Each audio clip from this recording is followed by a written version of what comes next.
La dernière nouvelle est tombée il y a quelques secondes. L'Iran rejette l'accord américain sur le programme nucléaire. C'est le Wall Street Journal qui le rapporte. Les négociations de Genève se sont soldées par un échec.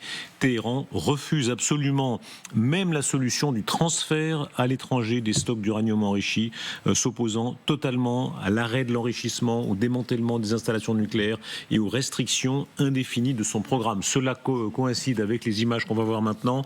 C'est le porte-avions Ford qui a fait mouvement. C'est aussi ces drones kamikazes américains qui sont prêts à frapper. Je vous propose d'entendre un extrait du reportage de Lise Romboudoul, puisque la question est de savoir ce qui va se passer maintenant sur le terrain en Iran. Est-ce que des groupes de résistance peuvent participer à l'opération pour renverser le régime? Nous sommes quelque part dans la montagne entre l'Irak et l'Iran, et notre équipe s'est rendue dans un camp militaire caché. Les femmes rencontrées sont iraniennes, elles ont fui le régime et sa répression. C'est Lise Romboudoul et Philippe de Poulpiquet qui signent. Quelque part dans la montagne, entre l'Irak et l'Iran, nous arrivons dans un camp militaire, caché. Ces femmes sont iraniennes. Elles ont fui le régime des mollahs et sa répression. Cheveux au vent, sans voile, elles se forment au combat. Kalachnikov contre la poitrine. Elles sont convaincues qu'un jour, il faudra faire chuter le régime iranien, armes à la main. Je me sens prête pour entrer en Iran et me battre dès que ce sera possible. Ici, c'est toute une armée d'opposants iraniens exilés qui s'entraînent. Ils sont des centaines dans ces montagnes, de différentes communautés, kurdes, baloutches, arabes. Tous rêvent d'un Iran démocratique et laïque. L'Iran c'est là et la Turquie c'est là. Ok, on continue. Et vous nous avez rejoint, Lise Romboudoul. Merci beaucoup d'être là. Reportage très fort. Est-ce que si les Américains attaquent, je rappelle donc ces dernières nouvelles, les négociations ont échoué, si les Américains attaquent, est-ce qu'il y a assez vite sur place, au sol, des unités de résistance comme celle-là qui peuvent en quelque sorte venir en aide pour renverser le régime? En tout cas, j'en ai rencontré dans ces montagnes qui bordent justement la frontière entre l'Irak et l'Iran, au nord de l'Irak en fait. Il y a beaucoup de Kurdes dans ces mouvements-là, mais il y a aussi d'autres minorités iraniennes. Il y a des Baloutches, il y a des Arabes, et tous sont en train de se rassembler et ils l'ont même annoncé officiellement cette semaine. Ils sont prêts, ils se sont entraînés pendant des années, puisque c'est des mouvements de résistance qui existent depuis 4 décennies au moins. Et pour l'instant, ils n'attendent qu'une chose, le feu vert, pour pénétrer dans cette zone au-dessus des crêtes, dans cette zone frontalière qui leur permettra d'avancer par groupe selon les ordres, les commandements autres, puisqu'en fait, ils travaillent en relation directe avec les services de renseignement israéliens et bien sûr les Américains. C'est ça, ce que vous apportez ici est vraiment spectaculaire. Je souligne la qualité de votre reportage parce que pour la première fois, on répond à l'objection. On disait, il n'y a pas d'armes, de toute façon, si les Américains attaquent, ils n'auront pas de relais au sol. Là, on a un relais au sol. On se doutait de toute façon, on savait que les Israéliens avaient quelques relais au sol, notamment depuis cet été. Ils l'ont déjà prouvé. La question, c'était à quel point c'était organisé. Et ça répond à cette question de à quel point c'est organisé. Sont-ils assez... Alors la question devient, sont-ils assez nombreux? Mais là, on voit qu'ils sont assez armés, en tout cas plus armés qu'on le croyait. Et ça, c'est une réponse très importante. Mais j'ai bien sûr pas pu montrer les autres armes plus conséquentes. Ça veut dire qu'ils ont de l'armement. Les Américains les aident et le Mossad les aide? Je ne sais pas qui livre les armes. Ils ne sont pas allés jusque-là dans les détails, mais ils ont des armes, je les ai vues, mais on n'a pas pu les tourner parce que pour leur sécurité, bien sûr, comme on ne peut pas dire exactement où ils sont situés dans les montagnes, mais il y a 1500 km de frontière entre l'Iran et l'Irak, donc des montagnes très hautes qui permettent justement des cachettes. Et la frontière iranienne n'était pas loin, elle était à 8 km. Renaud Girard, c'est très intéressant. Là, on a vraiment un document exceptionnel parce qu'on comprend qu'il y a beaucoup de gens au sol armés. Cette fois, on parle de gens armés qui sont prêts à aider à renverser la dictature des mollahs. Alors ça, c'est la deuxième information très intéressante qu'on a cette semaine, effectivement, Darius. Lundi, sur votre plateau, on a appris par quelqu'un qui parlait l'iranien, une iranienne, et qui a eu des témoignages, on a cité ici, d'Iraniens qui demandaient l'intervention américaine. Donc ça, c'était très là. Et là, de voir de gens qui sont prêts à être guidés par une force de commando, qu'elle soit israélienne ou américaine, c'est un peu la même chose en l'occurrence. Et donc, peut-être que là, effectivement, s'il y a des commandos qui sont amenés, notamment les Israéliens ont montré qu'ils connaissaient bien l'Iran, qu'ils étaient capables d'assassiner tous les responsables du programme scientifique nucléaire iranien. Si effectivement il y a des commandos sur place, il peut y avoir effectivement la construction avec ces gens-là, qu'on vous montrait Liseron Boudoul, d'une boule de neige qui devra s'épaissir, et s'épaissir sans doute aussi avec les officiers de l'armée iranienne pour renforcer ce pouvoir des passes d'Aran. Regardons le deuxième extrait de votre reportage, Liseron Boudoul. On va le voir maintenant. C'est la peur des drones iraniens, toujours dans la montagne, puisque si des combats ont lieu, combats au sol pendant les bombardements américains, ça va être une dimension très importante. Là, on monte vers une position avec les combattants, plus haut dans la montagne, où apparemment il y a une autre équipe qui observe justement le front iranien. Et depuis plusieurs années, ils se préparent sur les hauteurs, malgré les drones de l'ennemi qui ne sont jamais loin. L'autre jour, les Iraniens ont envoyé un drone vers cette montagne. On lui a tiré dessus et on l'a descendu. Est-ce qu'on peut monter plus haut? Oui, oui. Pas de drone en vue, nous pouvons nous rapprocher de la toute dernière position, à 2500 mètres d'altitude. C'est là que les hommes s'entraînent au tir. Ces combattants nous confient qu'ils ont des cellules dormantes à l'intérieur de l'Iran. Ils envoient aussi des petits commandos pour des actions secrètes, souvent organisées avec les services de renseignement israéliens. Liseron Boudoul, expliquez bien la géographie, parce que c'est très important. Ils sont là donc juste à la frontière. Si demain les Américains bombardent, qu'est-ce qu'ils font? Ils attendent le feu vert pour avancer. C'est-à-dire que là, ils s'entraînent, sachant que le terrain côté iranien est exactement le même que celui qu'on voit là. Ça. Et là, on est encore côté irakien. Donc justement, ils s'entraînent là dans un espèce d'amphithéâtre rocheux, parce qu'ils sont un peu à l'abri. Et ils s'entraînent, ils essayent d'organiser certains types d'attaques. Et ils pensent qu'ils seront suffisamment entraînés pour agir le jour où on leur dira il faut y aller. Mais pour l'instant, ils ne sont pas en mode actif. Ils sont en mode préparation, organisation, mais j'ai constaté que l'organisation était quand même assez avancée. Ils ont l'air bien actifs déjà, si je peux me permettre. Ils sont bien actifs, et d'autant plus qu'ils m'ont vraiment confirmé qu'ils envoyaient régulièrement des petits groupes, des petits commandos à l'intérieur, avec des objectifs précis. Ils font aussi certainement passer des armes, des Starlink et autres instruments qui peuvent servir à d'autres unités de résistance qui sont sur place en Iran, parce qu'il y en a, même si on en parle peu, et que bien sûr les Iraniens ne veulent pas médiatiser. Par exemple, qu'il y a eu une attaque lundi du gros compound, du gros complexe, du gros QG de Khamenei, par des unités de résistance, apparemment plutôt proches des Moudjahidines du peuple cette fois-ci. Mais cela veut dire qu'il y a bien différents mouvements d'origine différente à l'intérieur du pays qui se préparent. Donc, ce qui est très intéressant, c'est qu'on savait qu'Israël travaillait avec les Moudjahidines du peuple, cette organisation un peu islamo-gauchiste, et qui avait dénoncé le programme nucléaire iranien, la première. Mais ce qui est intéressant, ce qu'on voit, c'est la première fois qu'on voit ça, enfin que moi en tout cas je vois ça, c'est que les Israéliens jouent aussi sur les minorités ethniques en Iran, qui sont très nombreuses. Une question à l'amiral Michaud, le militaire sur ce plateau. Est-ce que là, ça peut jouer un rôle militaire? C'est-à-dire, effectivement, les Américains font un certain nombre de bombardements sur les passes d'Aran, sur les centres militaires, et simultanément, il y a une opération au sol. Alors, tout est une question d'effectifs. Mais il y a une réaction qui est intéressante à observer, c'est celle de la Turquie. La Turquie s'inquiète énormément de ces groupes armés qui se forment actuellement, parce que qui dit groupe armé dans cette région-là, comme vous l'avez dit, madame, on pense tout de suite aux Kurdes. Et quand on parle aux Turcs des Kurdes, ils pensent immédiatement au PKK, donc au Parti communiste kurde, qui est une des principales organisations de résistance. Alors, le PKK, c'est probablement pas lui qui est en première ligne, puisqu'il est catalogué comme terroriste par les Américains. Donc eux aussi. Eux aussi. Bon, alors voilà, donc peut-être qu'il est aussi en première ligne. Mais donc les Turcs sont très inquiets, ce qui prouve bien que la menace est assez conséquente. Bon, maintenant, il y a eu déjà des incidents depuis plus d'un mois sur cette frontière-là, effectivement, entre des groupes de partisans, on va les appeler comme ça, et les mollahs ou les gardes de la Révolution, et les gardiens de la Révolution. Et effectivement, c'est l'ennemi, évidemment, les gardiens de la Révolution. Et toujours extrait de votre reportage, Liseron, c'est la question, est-ce qu'ils ont peur des gardiens de la Révolution qui sont évidemment le bras armé du régime? Mets ton arme comme ça. Les gardiens de la Révolution sont redoutables. Est-ce qu'ils vous font peur? On n'a pas peur des gardiens de la révolution iraniens. C'est eux qui doivent avoir peur de nous. On va leur montrer notre force. Alors ces combattants n'espèrent qu'une chose maintenant, que les États-Unis et Israël lancent des bombardements sur l'Iran. Eux attendent le feu vert pour traverser la frontière iranienne derrière ces crêtes. Voilà.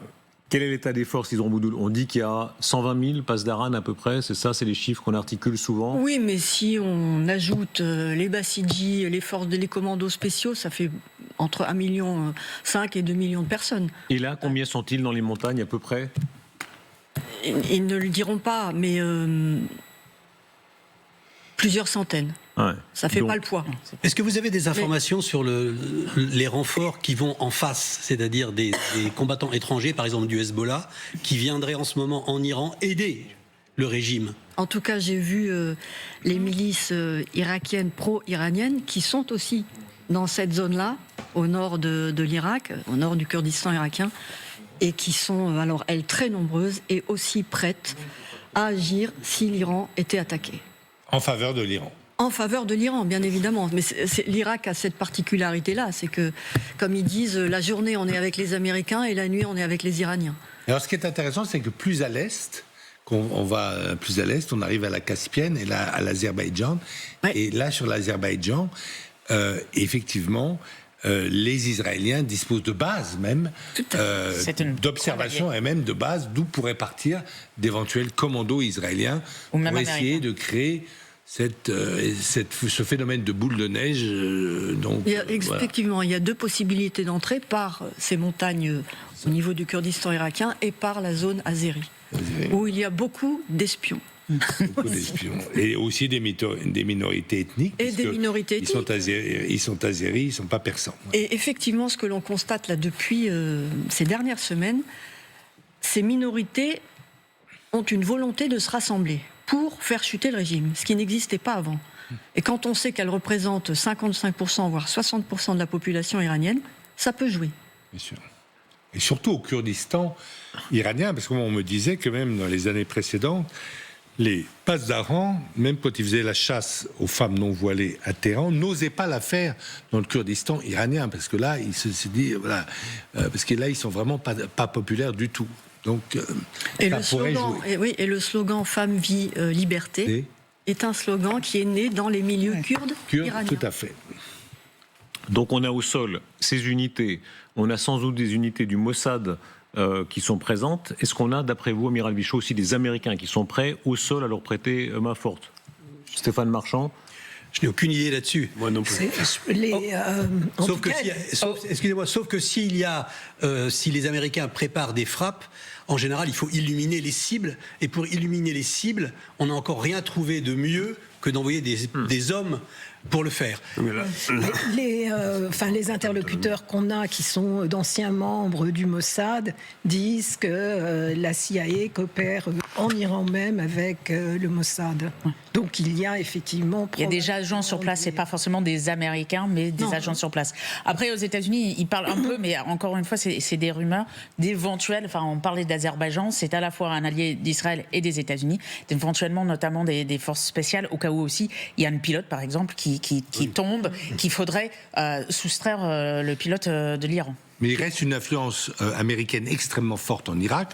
Là, Liseron nous a montré donc la frontière de l'Irak, puisque Trump a quand même réussi à mettre son veto à la nomination du Premier ministre Maliki, qui avait été investi pourtant. Il dit non, les Irakiens respectent, puisqu'il y a quand même une influence, et il y a beaucoup évidemment d'éléments de la CIA américaine en Irak, avec des spotters aussi, ça a permis de tuer Qassem Soleimani. Exact. Et il n'est pas du tout impossible que ces gens se soient déplacés, peut-être dans la vallée voisine, vous avez dit 1500 km de frontière, et donc ils seraient prêts aussi à passer de l'autre côté à partir de l'Irak. Ouais. Quelles sont les informations que vous avez sur le fait que eux, mais aussi plus largement la population de la région, attend et espère les Américains? Alors j'ai pu, lors de cette mission qui a commencé au Kurdistan, mais en Syrie, et après côté irakien, rencontrer justement le long de cette frontière des Iraniens et des Iraniennes qui parlaient avec beaucoup de difficultés parce qu'ils étaient terrorisés à l'idée de pouvoir être passé à l'antenne, même sur une chaîne européenne. Et beaucoup m'ont dit être déçus. Parce que justement, ils avaient tant espéré le jour où Trump leur a dit « l'aide arrive », et l'aide n'est pas arrivée. Donc, ils m'ont dit « on espère toujours », mais il y avait quand même ce sentiment de profond désespoir en eux. Lise Ramboudou, vous connaissez si bien la région, vous êtes une témoin extraordinaire. Je me rappelle à quel point, même avec les talibans, vous mettiez le voile islamique, vous parliez même... C'est obligatoire, oui. Comment ? C'est obligatoire oui, en Afghanistan. Mais vous engagez la conversation, même parce que vous êtes très croyante, vous avez votre croix chrétienne, et vous engagez la conversation sur la religion, vous parlez à tout le monde. C'est vraiment la force de vos reportages. Est-ce que vous sentez qu'en Iran, il se passe réellement quelque chose ? C'est-à-dire que dans ce pays-là, le désir de changement est en train de gagner au-delà des opposants traditionnels ? Non, je ne peux pas le dire. Parce que je discute aussi avec des Iraniens à l'intérieur du pays quand c'est possible, quand les voies de communication le permettent.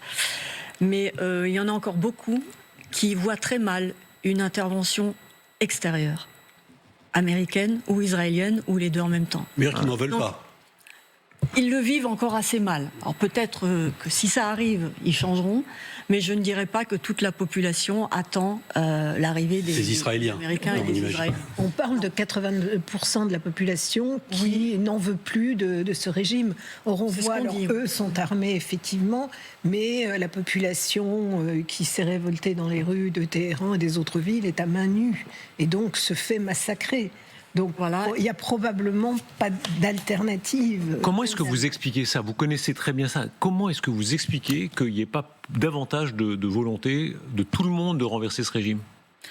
Parce que ce régime, il a construit quand même ses réseaux. Alors la dernière fois que j'étais en Iran, c'était il y a 2 ans, parce que depuis... il ne me donne plus l'autorisation d'y aller. Il la donne à très peu de journalistes, d'ailleurs. Ils ne l'ont pas donné non plus. Oui, voilà. Bon. J'ai pu parler quand même avec toute la société. Et je m'intéresse à parler aussi à ceux qui défendent ce régime. Et il y en a toujours. Et il y a beaucoup de populations qui se disent religieuses, parce que c'est quand même un système théocratique, qui correspond aussi à des poussées, à des pensées de la population. Donc je me dis que ça ne va pas être si simple, même s'il y a des minorités qui font partie des vastes oppositions depuis des décennies, il y a quand même au cœur de cette population perse, alors là pour le coup, des partisans de ce régime où on mélange la politique et le religieux. Est-ce qu'il est vrai que dans les campagnes, on dit souvent ça, nous, on se fait une illusion de l'extérieur, on a l'impression que tout le monde est plutôt pro-occidental, libéral, prêt au changement, mais que dans les campagnes, il y a encore une résistance au changement. C'est exactement ce que j'avais vécu en Afghanistan, c'est-à-dire que dans les campagnes, on est moins prompt à dire on veut un régime démocratique et laïque. Voilà, le religieux est quand même une base, une constante que l'on ne peut pas éliminer si facilement parce qu'il y a un désir de certains ou parce qu'il y a une volonté extérieure d'intervenir. Regardez cette image en Téhéran. Si l'information du Wall Street Journal est confirmée, ceux qui disent que les Iraniens refusent absolument le deal avec les Américains, il est clair que les frappes vont être tout de suite. Pratiquement. C'est absolument évident. Modi est parti, donc oui. Les Américains ont tout fait pour que les Iraniens refusent. Oui. C'est une offre ultra maximaliste. Et ce qui est intéressant, c'est que finalement, les Iraniens font peut-être le calcul que plutôt que d'accepter des concessions inacceptables pour beaucoup d'Iraniens, et donc de risquer de véritablement sauter de l'intérieur, mieux vaut se faire bombarder, tenir... Parce que Trump est pressé, ils le savent, il ne va pas bombarder pendant des mois, il va peut-être bombarder pendant des jours. Et à ce moment-là, le régime s'en retrouvera non pas abîmé, mais renforcé. Et ils avaient annoncé, il y avait eu un meeting avec Arakchi, le ministre des Affaires étrangères à Téhéran, où ils avaient expliqué d'ailleurs publiquement que s'ils commençaient à céder aux Américains, comme ça, d'avoir le doigt et puis la main, ça serait la fin du régime. Parce que tout le monde, ça sent la fin. Et là, effectivement, ils se sont dit, ils vont prendre les bombardements. Donc je me serais encore trompé une deuxième fois sur votre plateau, puisque j'avais promis la paix en Ukraine pour le 1er janvier. J'avais dit qu'il n'y aurait pas la guerre. Ben, voilà, une deuxième fois. Là, c'est à peu près sûr qu'il va y avoir des frappes, oui. Oui.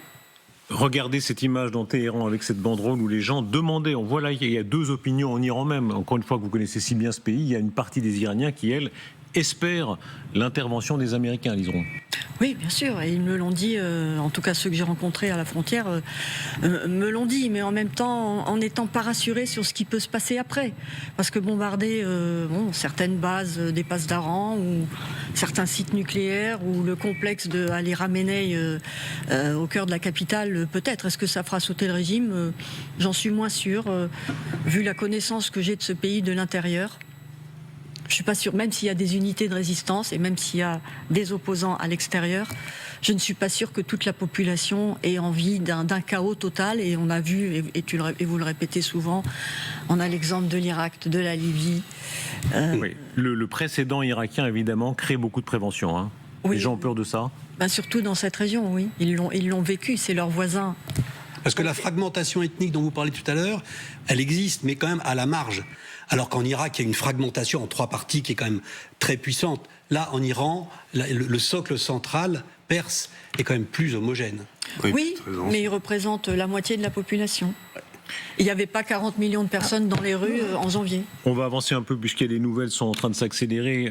Selon des sources israéliennes, maintenant, le président Trump devrait réunir son équipe dirigeante ce vendredi pour un examen de la situation en Iran. Et cette fois, non plus seulement sur le principe de frapper, mais sur les cibles qui seront désignées. Merci beaucoup, Liseron. Vous repartez pour l'Iran ou dans la région? Pour l'Irak déjà. Pour l'Irak. Merci beaucoup, Liseron Boudould, pour cet exceptionnel reportage et témoignage. Ce sont les dernières nouvelles, effectivement.